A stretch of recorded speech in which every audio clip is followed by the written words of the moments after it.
في استغاثة صريحة ناشدت الفنانة سميحة أيوب الرئيس عبد الفتاح السيسي بالتدخل لوقف قرار هدم مسرح فاطمة رشدي والمعروف بالمسرح العائم الموجود بمنطقة المنيل بالقاهرة. وقالت سيدة المسرح سميحة أيوب إنها لا تعلم من صاحب قرار هدم المسرح العائم، إلا إن أحد الأشخاص بالبيت الفني للمسرح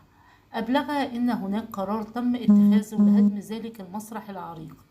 موضحة إنها وفور علمها بالخبر تواصلت مع عدد من الأشخاص والمسؤولين عن إدارة المسرح وأكدوا لها صحة الخبر. وأضافت الفنانة سميحة أيوب إن هذا المسرح يجمع بداخله مسرح الطفل ومسرح الشباب، بالإضافة إلى المسرح الرئيسي الذي شهد العديد من العروض المسرحية الكبيرة.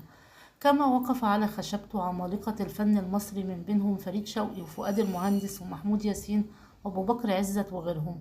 وطالبت بمراجعة قرار هدم المسرح الكبير والعتيق.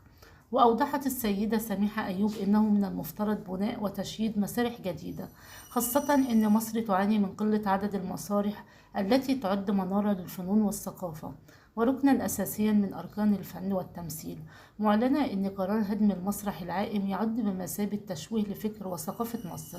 وقالت الفنانة الكبيرة: كنا ننتظر قرار تطوير ذلك المسرح ورفع كفاءته بدلا من قرار هدمه وإزالته، مضيفة بالقول: لا أعلم الاستفادة من إزالة هذا المكان، وهل سيقام بدلا منه منشأة فنية وثقافية أم شيء آخر.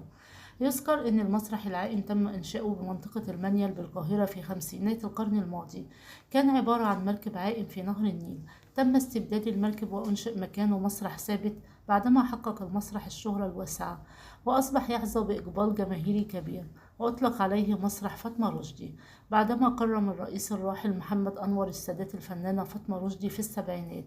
وتمتلك محافظة القاهرة المسرح العائم، إلا أنها منحته للبيت الفني بوزارة الثقافة كحق انتفاع مدى الحياة، وشهد هذا الصرح تاريخا طويلا وحافلا